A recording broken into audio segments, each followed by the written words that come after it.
Hello guys, welcome back to education IQ। I hope आप सब अच्छे होंगे। तो डेली का हम लोग जो द हिंदू न्यूज़पेपर पढ़ते हैं, जिसमें 8 से 10 मिनट के अंदर अंदर मैं आपको पूरा द हिंदू न्यूज़पेपर पढ़ाता हूँ, उसको हम लोग कंटिन्यू करेंगे। तो इस सेशन के आपको दो तीन फ़ायदे होंगे। एक तो ये सेशन जो है वो छोटा सा होगा, 8 से 10 मिनट का। दूसरा फ़ायदा ये होगा कि आपके जो करंट अफेयर्स हैं वो इसमें कवर हो जाएंगे। तीसरा फ़ायदा ये होगा कि कोई भी इंपॉर्टेंट ऑर्गेनाइजेशन आएगी, जैसे WHO, UN, उसके बारे में मैं आपको बताता रहूँगा। जैसे आज एक आर्टिकल आया हुआ है जिसमें वर्ल्ड ट्रेड ऑर्गेनाइजेशन के बारे में बताया हुआ है, तो उसके बारे में भी मैं आपको बताऊँगा। तो और एक और फ़ायदा आपको ये होगा कि किस तरह से न्यूज़पेपर को पढ़ना है, कौन सा आर्टिकल जो है वो आपके लिए इम्पॉर्टेंट है, वो भी हम लोग साथ साथ में कवर करेंगे।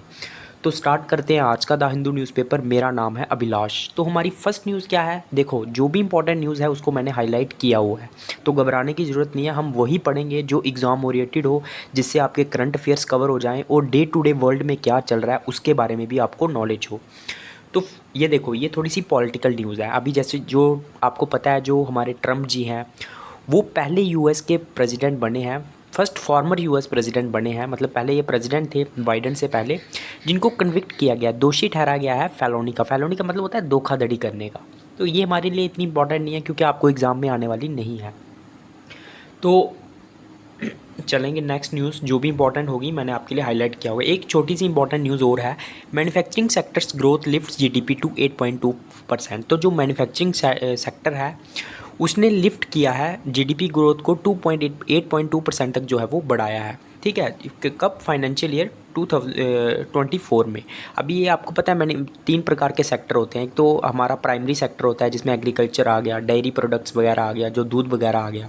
उसके बाद सेकेंडरी सेक्टर हो गया हमारा मैन्युफैक्चरिंग सेक्टर, जो मैन्युफैक्चरिंग करते हैं फैक्ट्रीज़ में। टर्शरी सेक्टर में हमारा आ गया सर्विस सेक्टर, जो हमें हॉस्पिटैलिटी, हॉस्पिटल में हम लोग जाते हैं, हमें जो बसेस प्रोवाइड की जाती हैं। तो जो मैन्युफैक्चरिंग सेक्टर है उसमें भी हम लोग, हमारी जो वो है कंट्रीब्यूशन कर रहा है हमारी GDP ग्रोथ में। और हमारी जो GDP ग्रोथ है वो 8.2% जो है वो इसने कंट्रीब्यूट किया है उसको ग्रो करने में। फाइनेंशियल ईयर 2024 में, 23 में जो है 7% कंट्रीब्यूट किया था। तो ज़्यादा इंपॉर्टेंट नहीं है, लेकिन आपको पता होना चाहिए।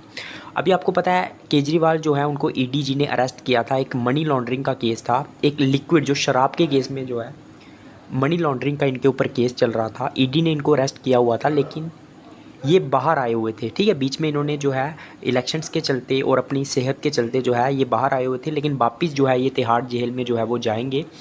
अभी ED क्या है? Enforcement directorate. आजकल आपने ED के बारे में बहुत सुना होगा कि ED जो है वो छापे मारती है, ठीक है, करप्शन के केसेस को देखती है। तो पूरी इंडिया में जो है ये काफ़ी एक्टिव एजेंसी है। ठीक है, तो ये भी आरोप लगाए जाते हैं कि गवर्नमेंट एजेंसी का यूज़ करती है पॉलिटिशियन को टारगेट करने के लिए, अपोजिशन को टारगेट करने के लिए। तो ED के बारे में आपको पता होना चाहिए। इन्फोर्समेंट डायरेक्टरेट क्या है, कब इसकी फॉर्मेशन हुई थी? 1956 में इसकी फॉर्मेशन हुई थी।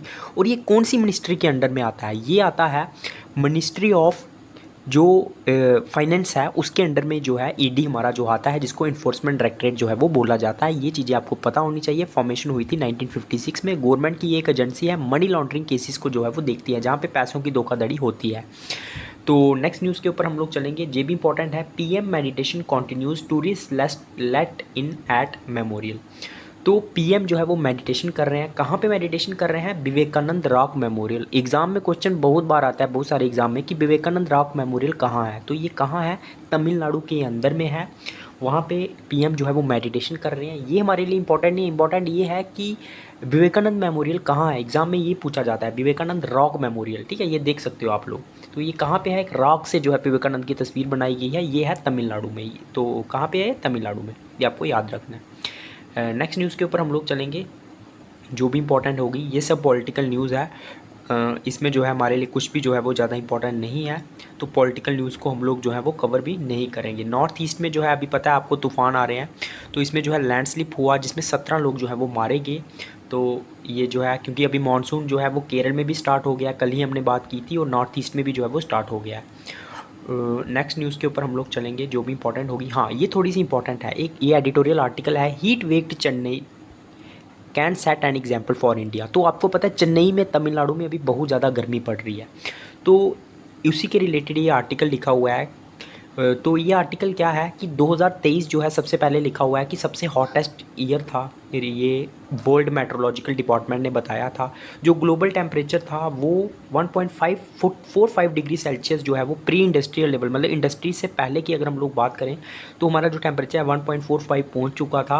और वो जो हमारी लिमिट है कि हम लोग जो है 1.5 डिग्री सेल्सियस से अंडर, मतलब कम रखना है हमें, जो हमने पेरिस एग्रीमेंट जो 2015 में हुआ था उसके तहत जो हमने लिमिट सेट की है उसको भी जो है क्रॉस कर सकता है ये आने वाले ईयर में। क्योंकि आपको पता है आजकल हीट वेव्स जो है वो बहुत ज़्यादा आ रही हैं।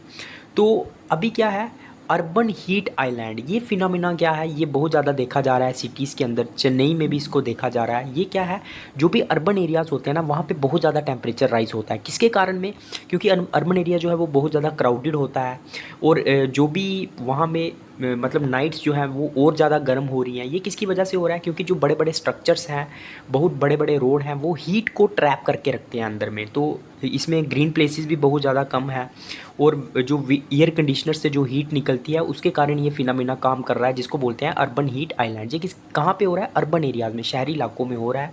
अब हम लोग चेन्नई की बात करें तो इसमें एक और जो है चेन्नई को एक और चीज़ जो है वो इफ़ेक्ट कर रही है। ये क्या है, ह्यूमिडिटी। चेन्नई आपको पता है जो तमिलनाडु है वो एक कोस्टल एरिया है, तो वहाँ पे ह्यूमिडिटी बहुत ज़्यादा है। तो जिससे क्या होता है ना, जो हम लोग जब वॉकिंग करते हैं या रनिंग करते हैं उसके बाद क्या होता है, हमें प्रेस्पिरेशन होती है, ठीक है, हम लोग प्रेस्पायर करते हैं, मतलब हमें स्वेटिंग आती है। उसके बाद इवेपोरेशन होती है और कूलिंग इफेक्ट बॉडी पे प्रोड्यूस होता है। तो उसको भी ये ह्यूमिडिटी जो है वो कम कर रही है, जिससे लोग बहुत ज़्यादा बीमार हो रहे हैं, फैटल हो रहे हैं, बहुत ज़्यादा उनको दिक्कत हो रही है। और इससे क्या हो रहा है ना, जो ये अर्बन का जो हमने बात की, जो अर्बन हीट आइलैंड है, इससे क्या हो रहा है, चेन्नई का जो टेम्परेचर है वो 2-4 डिग्री बाकी इस एरिया से जो है वो ज़्यादा रह रहा है, जिससे बहुत ज़्यादा जो है वो प्रॉब्लम हो रही है। तो अब हम इसके लिए बहुत ज़्यादा इंडिया ने जो है वो एक्शन प्लान भी ले रखे हैं, स्टेट लेवल पे, डिस्ट्रिक्ट लेवल पे। हमारी जो नेशनल डिज़ास्टर मैनेजमेंट है वो भी इसके ऊपर काम कर रही है। हमने बहुत ज़्यादा जो है मतलब बात की है कि हम लोग ज़्यादा से ज़्यादा पेड़ लगाएंगे, ठीक है, अच्छा जो है इन्वायरमेंट प्रोवाइड करेंगे, पोल्यूशन को कम करेंगे। तो बहुत सारे एक्शन प्लान हमने ले रखे हैं, उसी के बारे में बात की है। एयर कंडीशनर का यूज़ भी हम लोग जो है वो कम कर सकते हैं, ठीक है, ज़्यादा से ज़्यादा हम लोग ट्रीज़ लगा सकते हैं। तो ये सारी चीज़ें इसमें लिखी हुई हैं जो हमें करनी चाहिए चेन्नई के अंदर, ताकि हमारा जो टेम्परेचर है उसको हम लोग कम कर सकें। तो यही इसमें लिखा हुआ है, बाकी ज़्यादा कुछ इंपॉर्टेंट नहीं है। एडिटोरियल जो है वो मैंने एक्सप्लेन कर दिया है। अर्बन जो हीट आइलैंड है उसको आपको याद रखना है, ये शहरी इलाकों में जो है वो पाया जाता है, जिसमें हीट जो है वो ट्रैप हो जाती है। नेक्स्ट न्यूज़ क्या है, at world trade organisation India defers response to queries on WFP rice export. तो बहुत सारी कंट्रीज़ जो है इंडिया को क्वेश्चनिंग कर रही है कि आपने जो है वो राइस एक्सपोर्ट जो है वो बंद क्यों कर रखा है, या फिर इंडिया को क्वेश्चन कर रही है कि क्या आपने इसको बंद कर रखा है। तो जो भी वर्ल्ड ट्रेड ऑर्गेनाइजेशन की कंट्रीज़ हैं वो इंडिया को क्वेश्चन कर रही है, लेकिन इंडिया जो है इसको पोस्टपोन कर रहा है, इसके ऊपर कोई भी जवाब नहीं दे रहा है। आपको इसमें याद क्या रखना है कि वर्ल्ड ट्रेड ऑर्गेनाइजेशन क्या है। वर्ल्ड ट्रेड ऑर्गेनाइजेशन की फॉर्मेशन हुई थी 1 जनवरी 1995 में। ये एक मार्राकेश जो है एग्रीमेंट हुआ था, कॉन्फ्रेंस हुई थी, वहाँ पे इसकी फॉर्मेशन हुई थी। 164 कंट्रीज़ जो हैं इसकी मेंबर हैं। ये क्या करते हैं, ट्रेड को फैसिलिटेट करने का काम करते हैं, मतलब दोनों कंट्रीज़ में जो ट्रेड होता है वर्ल्ड की कंट्रीज़ में उसको आसान करने का काम करते हैं, ताकि ज़्यादा से ज़्यादा इंपोर्ट एक्सपोर्ट जो है वो हो सके। तो इसमें और कुछ ज़्यादा इंपॉर्टेंट नहीं है, यही लिखा हुआ है।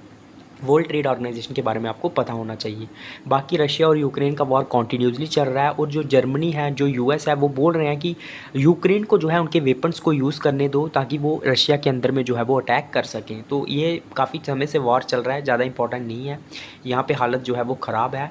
नेक्स्ट न्यूज़ के ऊपर हम लोग चलेंगे, स्पोर्ट्स की न्यूज़ है। आपको पता है वर्ल्ड कप स्टार्ट होने वाला है, उसके लिए वार्म अप मैच जो है इंडिया जो है बांग्लादेश के साथ आज खेलेगी। और इसके बाद जो है इसमें कुछ भी ज़्यादा इंपॉर्टेंट नहीं है, और स्पोर्ट्स में भी कुछ ज़्यादा बताया नहीं गया है। तो पूरी न्यूज़पेपर मैंने आपके लिए कवर कर दिया है। प्लीज़ यार जो भी वीडियो देखेगा प्लीज़ लाइक करना, कमेंट करना। रेगुलरली अब मैं वीडियो डालूंगा, शाम को 8 बजे मेरा वीडियो आएगा। कमेंट बॉक्स में मैं आपको टेलीग्राम का लिंक दे दूंगा, उसको मैं पिन करके रखूँगा, तो टेलीग्राम को आप लोग ज्वाइन कर लेना। वहाँ पर डेली हम लोग करंट अफेयर के क्वेश्चन करेंगे, और जब भी मेरा वीडियो आएगा मैं तुरंत आपका लिंक जो है वहाँ पर शेयर कर दूँगा। तो लाइक करें, सब्सक्राइब करें। जय हिंद।